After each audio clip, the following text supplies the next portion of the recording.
Good morning and welcome to WION Speed. 8 coaches of an express train derailed in Uttar Pradesh in the wee hours of Thursday. Reports that at least 12 people have suffered injuries in the accident. The cause of derailment has not been ascertained yet. Mahakoshal Express was travelling on to Delhi from central Madhya Pradesh state when it met with the accident.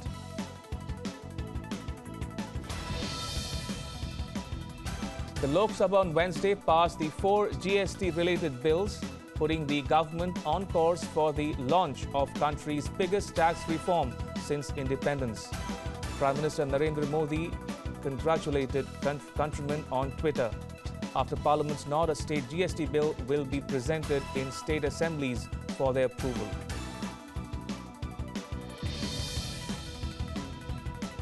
The sale and registration of vehicles older than 7 years has been banned by the Supreme Court in India. The Supreme Court of India has dismissed a plea by auto manufacturers to allow the sale and registration of vehicles older than 7 years. The apex court has said that only vehicles that clear BS4 emission norms will be allowed from April the 1st. It is only March and temperatures across North India are racing to peak summer levels. Mercury has already crossed 40 degrees in many parts of the country. Bira town in Maharashtra recorded a scorching temperature of 46.5 degrees on Tuesday. Heat wave warnings have also been issued for Rajasthan, Madhya Pradesh, Gujarat, Madhya Maharashtra, Uttar Pradesh, Haryana, Chandigarh and Odisha.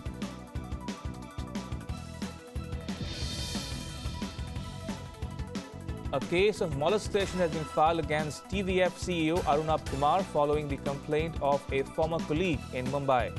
He is accused of molesting her colleague in an anonymous internet post on March 12. Soon after, around 50 women came forward with similar accusations. However, the company and Kumar himself have denied all the allegations, calling them baseless.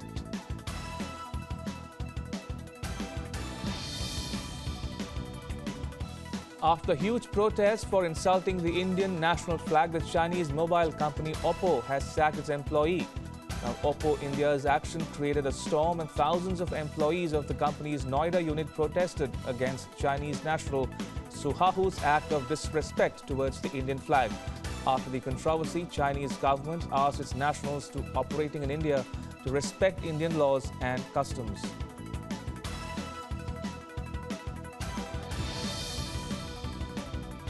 Uttar Pradesh Chief Minister Yogi Adityanath has declared namaz, the Islamic prayer, as similar to being Surya Namaskar, a yoga posture. Yogi said both communities have similarities, but efforts were never made to bring them closer together. The Supreme Court to hear various petitions on the constitutional legitimacy of triple talaq and polygamy in the Muslim community today.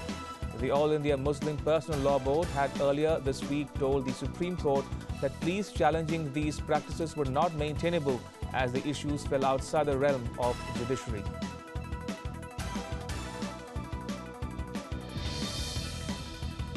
Posters have been spotted in Chennai asking famous actor Rajinikanth to join politics and float a political party. The actor, who is famous amongst the masses, has been previously asked to join politics as well. In 1996, Rajinikanth backed the DMK-TMC alliance, which swept that year's assembly polls.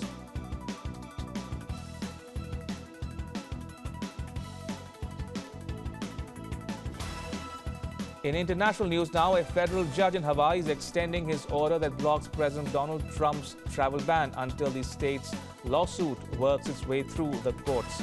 U.S. District Judge Derek Watson issued the written ruling Wednesday after hearing arguments.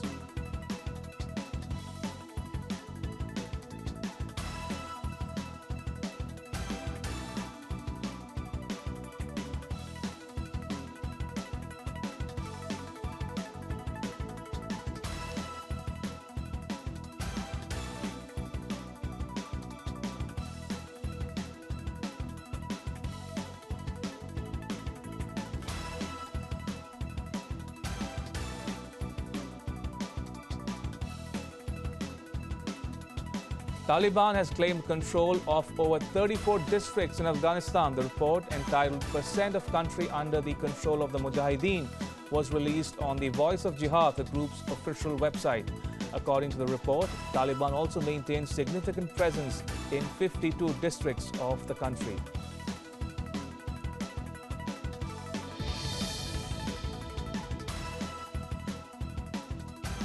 Former Army Chief of Pakistan Raheel Sharif is set to become the first commander of a new Saudi Arabia-led coalition of Sunni Islamic states. The 41-member coalition is also known as Islamic Military Alliance. It's also referred to as the Muslim NATO. The move has drawn opposition and criticism from Shiite-majority Iran.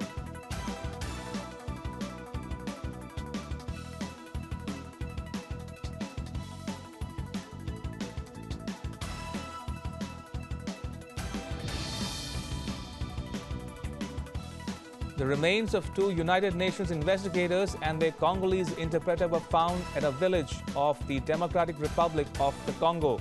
The UN experts Michael Sharp from the United States and Zaida Catalan from Sweden went missing on March 12 in an insurgency-afflicted area in the Congo.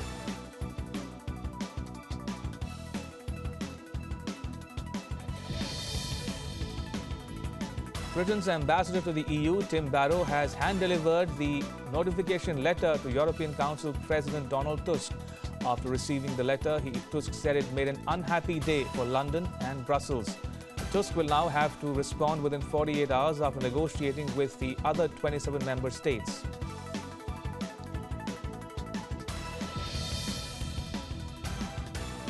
As the UK government triggers Article 50 to begin the process of the UK leaving the European Union, anti-Brexit supporters in Belfast, Ireland staged a protest. The protesters are against any return of hard borders between Northern Ireland and the Republic of Ireland as a result of Brexit.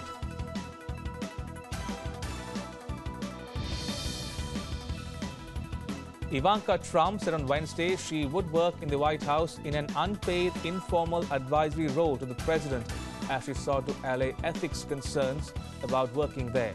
Ivanka has been an increasingly influential advisor to the president, and her husband, Jared Kushner, is a powerful Trump advisor.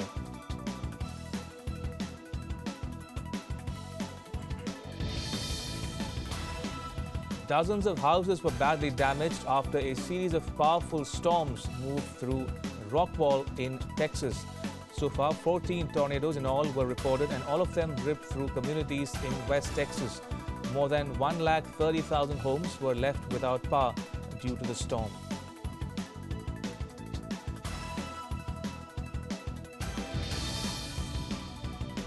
Arab leaders reaffirmed their commitment to a two-state solution to the decades-long Arab-Israeli conflict. They called for a new round of peace talks based on a two-state solution and renewed a 2002 offer of reconciliation if Israel quit occupied Arab land and agreed to a deal on Palestinian refugees.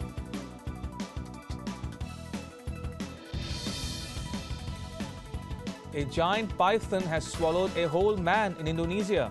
A farmer, Akbar, was discovered inside a 23-foot python's belly after it was spotted slithering awkwardly in the fields. Giant pythons found in Indonesia expand up to 20 feet and usually attack small animals. This is the first casualty of such kind to be recorded in the region. Argentina gave final legislative approval to a bill legalizing cannabis oil for medicinal use and permitting the federal government to grow marijuana for research and therapeutic purposes. The measure will become law once it is signed by President Mauricio Macri, whose Cambiemos party sponsored the bill.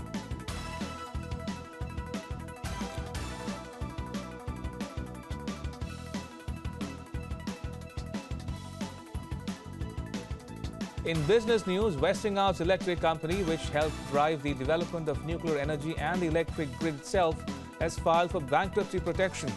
A bankruptcy filing will allow the Pittsburgh-based Westinghouse to renegotiate or break its construction contracts.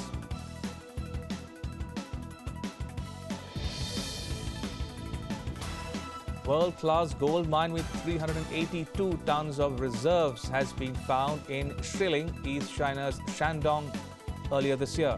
With a potential value of more than $22 billion, it is believed to be China's largest gold deposit in history. The discovery is in eastern China that could be the nation's largest discovery as it pushes to add reserves.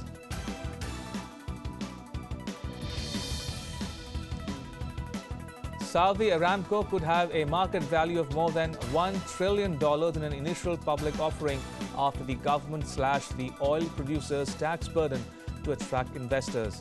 The tax cut will increase Aramco's after-tax income by 300%, allowing for higher cash returns to shareholders and giving the company known officially as Saudi Arabian Oil Company.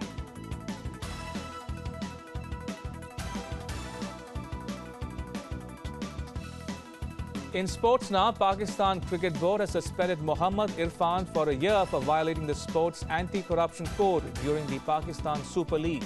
The fast bowler was also fined for 1 billion rupees. He failed to disclose 2 approaches made by bookmakers during this year's league.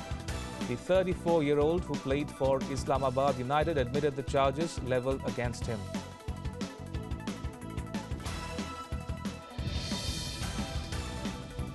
In tennis, Italy's Fabio Fognini beat Japan's second seed Kei Nishikori 6-4, 6-2 to reach the semi-finals of the Miami Open. The 40th ranked Fognini broke the world number 4's serve in the 4th game to lead 3-1. Despite Nishikori breaking back, Fognini served for the set at 5-3 and broke again to take the set 6-4 in 34 minutes. Fognini will play the winner of the second quarterfinal being played between 5th seed Rafael Nadal of Spain and American 13th seed Jack Sock.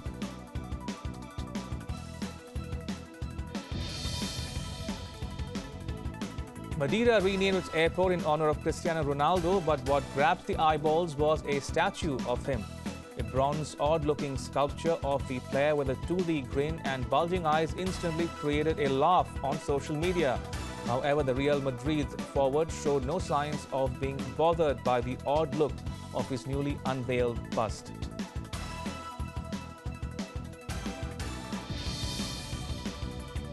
(2015) champion and 2012 Olympic medalist Saina Nehwal has begun a campaign at the India Open Super Series with an easy win.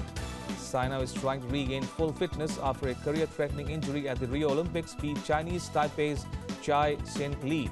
The 6-seed was on court for just 35 minutes as she wrapped up a 21-10, 21-17 win.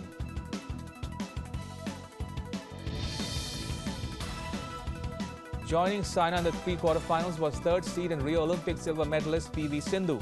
Sindhu thrashed her Indian teammate Arundhati Pantawane 21-17, 21-6 in 31 minutes at the City Fort Complex in New Delhi.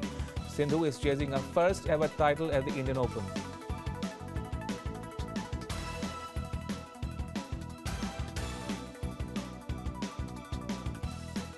In entertainment news, Bob Dylan will finally receive his Nobel Literature Prize diploma and medal in Stockholm.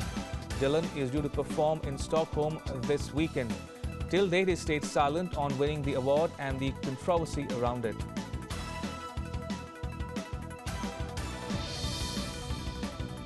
Priyanka Chopra is in Las Vegas for CinemaCon. The entire star cast of Priyanka Chopra starrer Hollywood movie Baywatch came together to promote the film at this 4-day event that's witnessing a lot of new trailers, announcements and first screenings.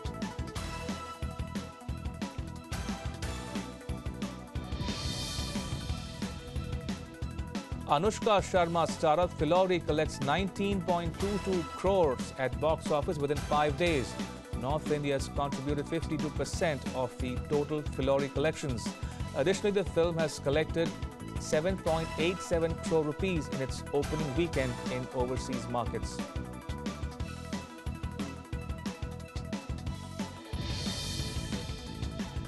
Amitabh Bachchan will soon be seen in the avatar of Bhishma, epic Mahabharata's legendary character. He will play this role in director Sri Kumar's Randamuram.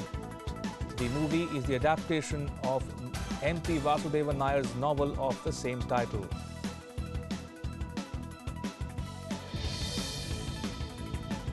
Karan Johar's surrogate twins have finally been released from neonatal intensive care unit where they spent over 7 weeks. The babies are home now.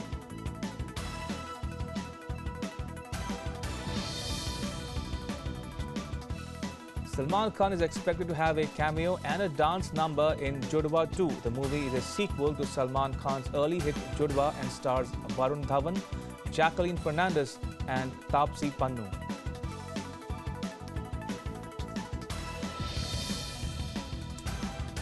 The Hollywood Foreign Press Association has revealed the timetable for the 2018 Golden Globes.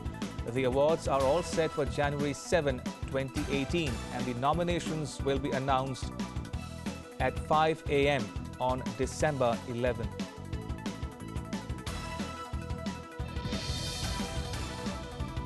While Disney's live-action Beauty and the Beast is ruling the box office in its second weekend with an earning of $88 million, the all-new Power Rangers is not behind. The film has exceeded expectations and has already earned $40 million during its debut in North America.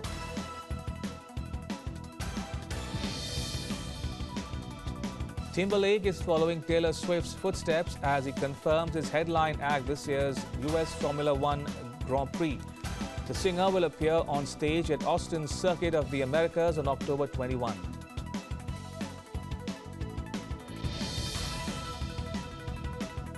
Hollywood's most powerful filmmakers have come together to narrate the story of how World War II changed the film industry. In their new documentary series, 5 Came Back, the series will debut on Netflix on March 21.